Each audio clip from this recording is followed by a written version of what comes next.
Let's get one thing out of the way before I deep dive into this episode. So while I will not declare myself as an Enve hater, I have my own reasons why I have not been fond of Enve products. For instance, I do own a set of a SES 4.5 wheel set, but I'm just not sure if I necessarily love those wheels, despite the fact that your boy Tade wins every race on those wheels. On the flip side of this is I love their SES tires that I've been rolling on last couple of years, but even then, those are made by another company altogether with just Enve badging on them. Having said all that, I was able to, basically there was a deal that I could not refuse about this time last year where I was able to acquire this frame set, and I've been able to finally build it up late last year or early this year, and I've been riding absolute ton on this bike, and I have a lot of thoughts that I want to share with you. Now, somebody did comment on either unboxing or something that this bike would change my life, and answer to that is no, it did not change my life. However, I do have some thoughts and opinions that I want to share with you. So grab some coffee, sit down, let's talk about it. Roll the intro.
Hello everyone, how are you? This is yours truly, Diabetic Cycling, coming at you once again. This episode is sponsored by my own damn wallet and brought to you by your engagement. Make sure you hit the like button if you like what I brought you today, and make sure to also hit that subscribe button and hit the notification setting so that you could see all these future episodes that are coming up soon.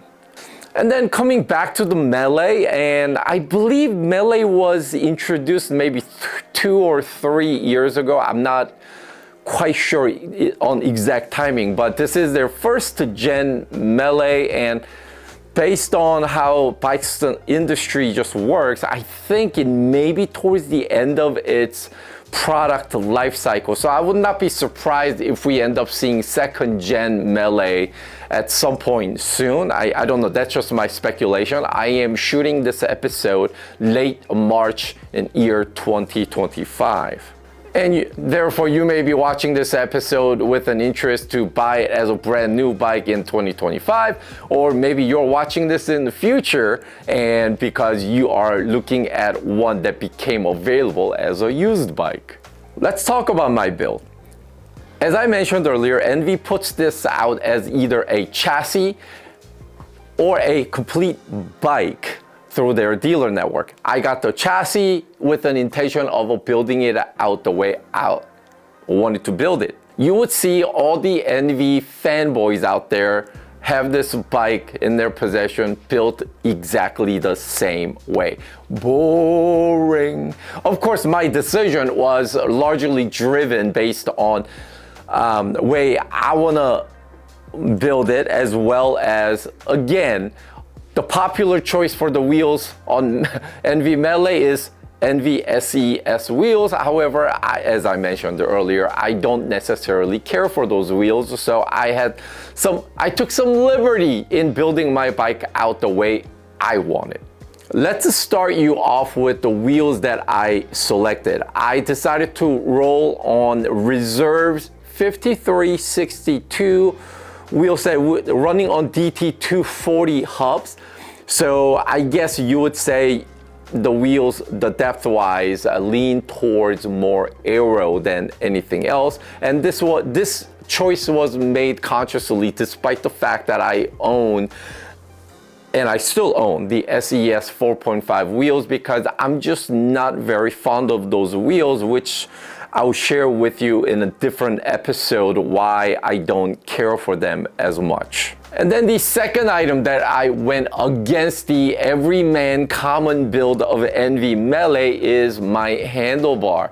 So basically the handlebar that the original owner gave me, which he rode on his Enve Melee when he crashed, was the 40 centimeter width bar at the hoods, and I believe they flare out to like a 45 at the drops. So basically, I didn't necessarily care for the bar's design, as well as lately I've been riding anything from 34 to 38 centimeter wide bars, so the 40 was a little too wide, and then I especially didn't care for the wider the width at the drops, because it's a road bike, it's not a gravel bike. I don't necessarily really care for the flared out drops. And then this has such minimal impact, but I also don't really care for Enve's design of how the bar end looks. I just want clean, that sort of a look, and I don't really care for that nub or whatever the hell that is. I know that can come off, but also at the same time, it still looks like that when it comes off, which I don't know. Of course, so what does that mean? Long-time viewer of this channel would remember my Tarmac SL8, which is a specialized bike. I couldn't source a specialized bar at the time for the width and everything that I wanted, so my Tarmac was built with a Factors bar. And then here we are, I got an Enve Melee that has now specialized S-Works Aero bar as a cockpit. So mismatch all over the place, but you know what? Makes my bike unique. I'm not running this hideous looking Enve bar. My frame is a size 52, and according to their spec sheet, should be weighing hair less than 850 grams, made up of NVMOD carbon, whatever the hell that is. And the bottom bracket standard is T47 inboard, and I happen to be using BB Infinite's hybrid ceramic and steel bearing bottom bracket. Continuing on with the sizing, normally I prefer right about 383 mil in reach and about 515, 520 on stack height. This size 52 frame set comes in 381 in reach and 539 on stack, which is just about right dead on, with the exception of the stack being slightly taller than I would have liked. And then the wheelbase is about 983, which on paper would translate as a snappy handling. More on that later. In terms of drivetrain, it's basically all Shimano Ultegra 12-speed Di2 affair. All the performance of Dura-Ace with half the cost, with a slight penalty of about 200 grams in weight, which means absolutely nothing to non-pro riders. And then for those who care in terms of aesthetics, perhaps the matte finish of Ultegra suit better on this matte finish frame set. Finishing up drivetrain setup, I'm running 50-34 on the front, 11-34 in the rear. My crank arm length on this build is 170 mil, just as most of my other bikes. I am dabbling with 165 mil cranks on another bike. And then disc rotors are 160 mil front and rear, just to be compatible with all my other bikes. And then, as mentioned earlier, what makes contact with the road, the tires are Enve SES tires, 27 mil in the front and 29 mil in the rear. First thing that I want to share with you in terms of the appearance is that I absolutely love the lack of garish branding on the bike. So there's no like a big old logo on the down tube. Only Enve logo that you're going to see is the Enve badging right here at the front of the head tube, and then there's a Melee branding on the top section of the down tube, and then there is Enve, pretty big one, big chunky logo that's on the downside of the bottom of the down tube. So when you look at the side profile of the bike, it's just very clean aesthetics, which I'm a big fan of. The color that I have is called the Damascus Gray, which if you see Enve Melees online or in person, I don't know why, but this is the most common color that I sort of come to realize that everybody has. And I am now, I guess for the colors, Enve introduced some new colors for 2025, and I think that's much needed. Originally, I think the bike was introduced with 3 different colors. Anyhow, mine happens to be Damascus Gray. I'm colorblind. When I look at it, it's just matte gray. Nothing really special about it, if you ask me. However, when my wife saw it, when all my other riding buddies saw it in a group ride, when they saw the bike, they all complimented how awesome it looks, how classy it looks, and a lot of them agree that it would stand the test of time. One thing that I noticed immediately when I had it built up is how aggressively the top tube slopes, and that's compounded by the tall head tube. I think the head tube stands at 130 mil for this size 52 frame. And another design or engineering feature of the bike is how the front brake caliper mounts. Normally, you would have this adapter on the rear side of the fork, and then you would get the caliper mounted, but this is a direct mount, does away with a adapter. It just bolts from the front side of the fork. The B-roll would show it, and that's how it mounts. So me personally, I'm just talking about the appearance only. I'm not a structural engineering or bike designer or any of that. When you just look at the bike itself, me personally, I think it's more sturdy than sleek. And I do think the bike looks more modern than classic. And then as mentioned earlier, with that 130 mil slightly taller top tube, my position on the bike is not as aggressive as some of my other bikes. But what I've come to realize is that I actually kind of like it. And I don't know if that's because I'm getting older and maybe I'm preferring slightly less aggressive position on the bike, but it's my fit on the bike. I find it very pleasant. Before I start talking to you about how this bike rides, let me establish this real quick. Me personally, it is my opinion that once you establish a baseline across the bikes being the same, like the group set will be the same, the wheels are the same, then the difference between bike to bike to bike would be very marginal, even to the pros, dare I say. When you go from aluminum bike to carbon bike, the difference that you feel would be significant enough where you would notice the difference in terms of ride quality and weight and such. When you go from entry-level carbon bike to mid-tier enthusiast level carbon bike, you would also notice a slight difference.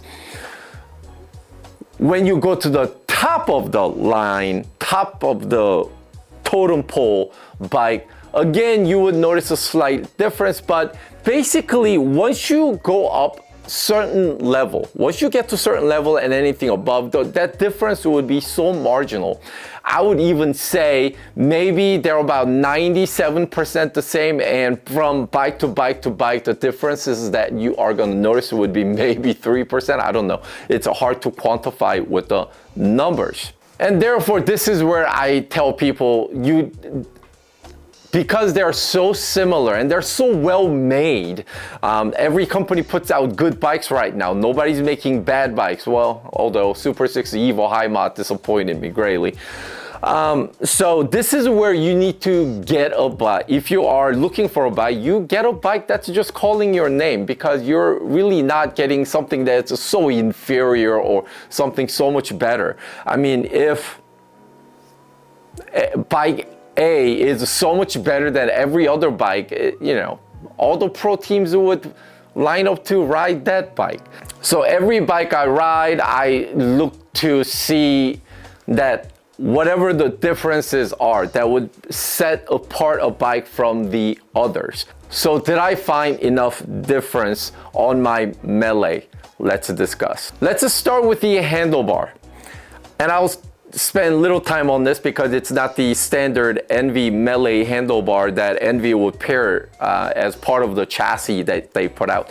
I love the way I did it because, first of all, the width is proper to way I prefer, and the gentle sweep, the forward sweep is awesome in terms of a hand position. So it has a huge contact surface up at the top, but it's not thick at all, which for my hand, though, the way I prefer, it suits me really well. And as mentioned earlier, I don't really care for this flare, so that all bodes well. The S-Works handlebar, its marriage to the Melee, I love it.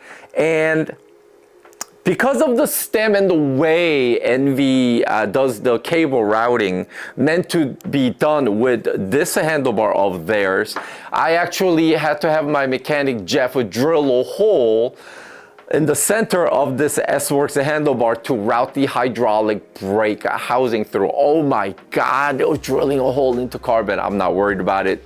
It's okay. Don't panic. The gentle sweep, dead-ass flat top surface of the handlebar, everything is great, working out for me great. The width is perfect. I am not regretting that decision one bit. And then talking about the wheels that I'm rolling on, of course, it's hard to quantify whether, you know, my choice in wheels is better than running on something like Enve's own SES 4.5. You may be questioning me, hey, you know, Tade wins on SES 4.5. Maybe you don't know what you're talking about. And, you know, that's a justifiable opinion, but I think Tade can win on Walmart wheels if you ask me. I couldn't tell you how other wheels from Reserve perform, but the set that I have, 5362, have been absolutely nothing but awesome. Dare I say, maybe my top two in terms of wheels that I've ridden on, and that includes Firecrest, that includes the Enve SES, that includes the Dura Ace wheels, and whatever other wheels that I've ridden on so far. And I've been not only pleasantly surprised, I'm ecstatic about the wheels that I'm running on 5362. And since this episode is about the bike and not the wheels, I'll talk more about the wheels in a separate episode. I want to focus on bike as a whole in this episode, so we'll move right along. So what I notice is how the team Total Energy is, sponsored by Enve. Just like Ineos Grenadier riding just one model of bike, which is the Dogma, this bike is presented as one bike that does everything type of deal. It has aero properties, it has plenty of lightweight going on, and has the type of geometry that would suit great for long range endurance ride like the Sprint Classics. So again, the team isn't given like aero bike for certain flat stage, light bike for climbing stages, and then some sort of a different bike for Sprint Classics. It's just one bike that does everything, and I can totally see how it's executed. So on flat terrain and rollers, bike is absolutely invincible. Probably aided by the wheels that I am rolling on. That familiar whooshing sound as the bike is motoring forward is just pure ecstasy. In terms of climbing, I think the bike could probably take advantage of a lighter set of wheels. Not that it suffers, but I do feel the weight of my wheels as I'm attacking like a mountain of 8% grade average for 6 miles of a relentless climbing. I was feeling the weight of the wheels, but the bike itself probably would not suffer as much with the lighter set of wheels. One of the test rides that I was on was back in February of this year when I was out in Temecula, California with my homies. 100 miles, 6,500 feet of climbing.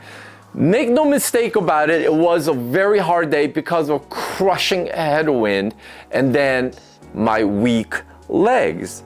But there was no saddle sore, no lower back pain. Matter of fact, I probably never came off a bike looking that fresh in a long while after a century, which by the way, the final 30 miles, I single-handedly had to pull that train to get to its final destination. And continuing on that topic of comfort, for last several years, I've been saying how Canyon Ultimate is one of my top favorite in terms of all-day riding comfort. I might have to reevaluate my position on that, whether if I put Canyon Ultimate as still my top dog, or this may challenge in terms of a compliance. The bike overall feels confident and mature despite it being first gen model. There is this feeling of maturity on the bike without feeling of nervousness or feeling of like hit or miss. Whether it's a short or a long ride, or whether it's a easy or a hard ride, there is this feeling of unspeakable volume of confidence where I trust the bike to do its job. While it's an inspiring ride every time out, I want to say, oddly, it feels super familiar each time out, like old pair of shoes that I've worn for a decade. While it feels like home, it's at the same time very exciting to throw my leg over the top to every single time. A lot of different things would contribute to how a bike rides, how a bike would handle. At least for my build, everything seems like it's working so well in unison. I could sit here and tell you stiffness this and how that and whatever, but it just seems like a moot point at this point, because The bike as a system, I find it working so well.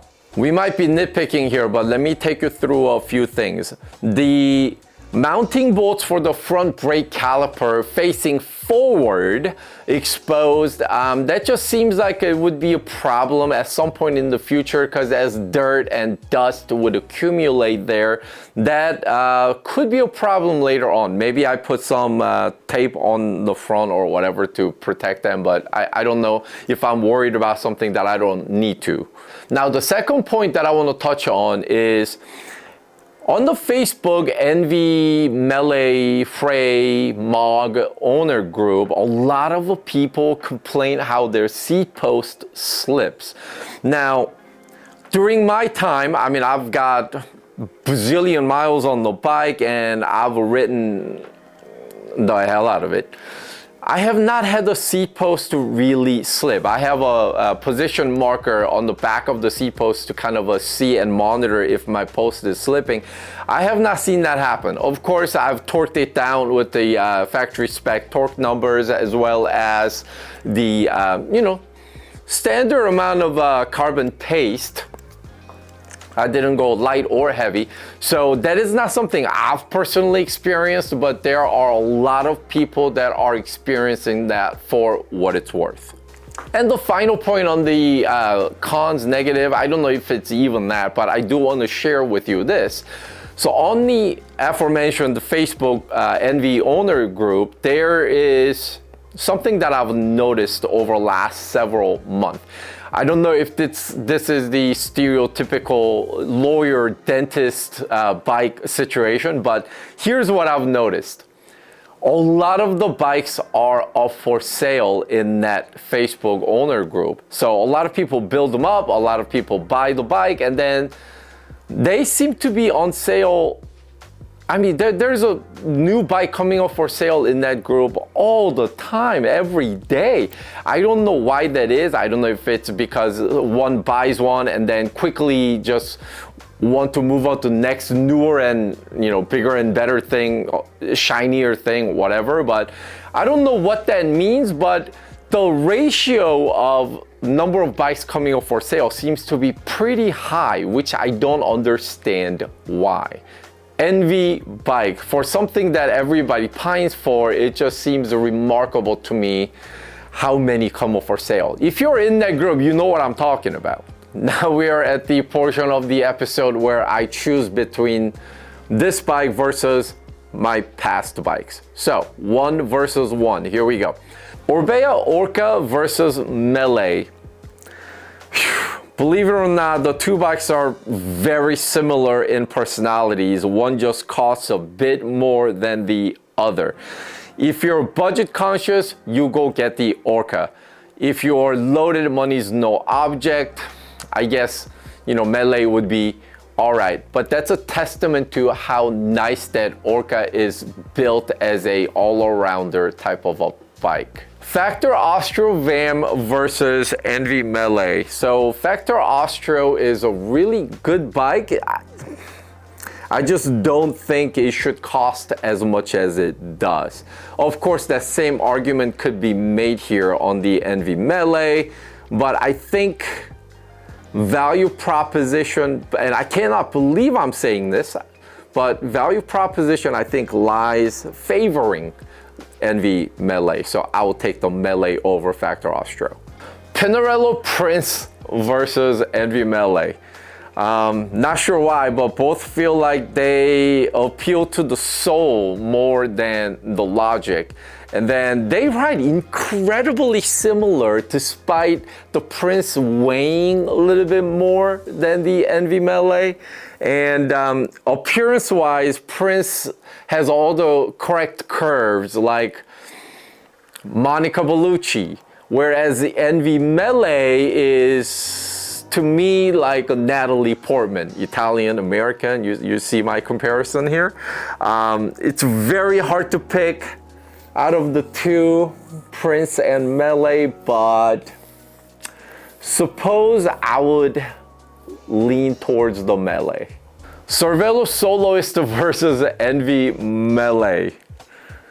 You can't go wrong with either. If I kit up and step outside to the garage, and if there's a Cervelo Soloist sitting, and if there is Enve Melee sitting here, I literally would not know which one I would favor over the other. This is going to be a 100% tie. Can't draw a conclusion here. This is assuming both bikes are equipped the same. I would not be able to pick. This is both bikes are equally the same. One is not lesser than the other. Ribble Ultra SLR versus Enve Melee. So Ultra SLR is all aero affair. The Enve Melee, I sort of look at it as an all-arounder, as mentioned earlier. On flat surface, my Ultra SLR rolling on 404 Firecrest or even the Reserve 5362 would absolutely crush the Enve Melee. On mixed terrains, let me put it to you this way. If I live in Florida, I would take the Ultra SLR over the Enve Melee. But since I don't live in Florida and I have mountains that I have to deal with, I would take the Enve Melee over Ultra SLR outside of Florida. Against the Tarmac SL8, this you will have to wait for my three-way battle episode where I pit the Enve Melee against the Tarmac SL8 and Ventum NS1, which means Ventum NS1 review is also coming at you fast and furious. Against Cannondale Super 6 Evo High Mod, you guessed it, no comparison, Enve Melee takes it. Against the Canyon Ultimate, boy, I love me some Ultimate. I've been loving that bike for close to 10 years now. So if I had to choose between the two, and this is just completely stupid, I guess, and I'm just talking on aesthetics only. The Canyon Ultimate really hasn't changed its design, the look, in the last 10 years, maybe even longer. So it looks a little long in the tooth. That does not mean it does not ride well, obviously, but if I had to pick from the two, this is just a little bit newer. So I guess I would take the Melee because it just looks a little bit less dated, I guess. But in terms of ability to climb, in terms of ability to ride with rider compliance for long day on the saddle, all that, both neck and neck. Again, I would not be able to choose if one is so much better than the other. But at this point, this bike has surprised me enough where I would pick it over the Ultimate, mainly because of aesthetics, despite I earlier said that, you know, the look of this bike isn't something that I'm so enthused about. Canyon Aeroed CFR versus Enve Melee, which one would I choose? Now we're talking a dead-ass modern bike versus another dead-ass modern bike. Despite Canyon's position on the aero being an aero bike, I sort of felt that it was an all-arounder bike if you saw my review episode, which I'll link right here. So when I look at this selection, it's all-arounder versus another all-arounder. While the Canyon Aero had a lot going for itself, I came away with its sterile ride quality and somewhat emotionally detached and kind of clinical and surgical. It's about the same as how I felt when I ride Tarmac SL8, just a little bit less to that on that point, but Melee does not suffer from any of that. It rides completely connected, and a sense of refinement is plentiful. It's more Lexus than a Toyota. It's more Audi than a Volkswagen. And having to pick between the Aeroed and the Enve Melee, mind you, my Aeroed CFR is a top dog build. It's got the Dura Ace and, you know, all that, but I would have to lean towards the Melee over the Aero CFR. This is another bike where I thought I was gonna come on here and say it's not very special. It's just Enve namesake, and that's what I thought I was gonna be doing when I acquired this frame set and building it up and everything. My thought was how different can it be, given that how I feel a lot of top level bikes are basically all awesome anyway. So would there be enough differences to warrant this bike a look? Now, with all that said, first 10 miles on the bike, my smile was ear to ear because the differences were instantly noticeable that quick. Like how I told you earlier, so many modern bikes are all built so well, so designed well, so engineered well. It's that like they're maybe 90% the same. Maybe we're only looking for 10% difference from all these bikes, maybe even less, maybe 97% the same. And maybe we're looking for 3% difference from bike to bike to bike. This bike, I tell you, rides very refined, confident, matured, absolute composure, and nothing nervous. While I don't much care for its appearance, everybody else loves it. Your mileage may vary depending on your perspective. So that is what I have for you today in terms of my Enve Melee. I think this one will stay with me for a very long while because I just love how it rides every time I'm out on it. That wraps for this episode. You've been awesome. I've been Diabetic Cycling.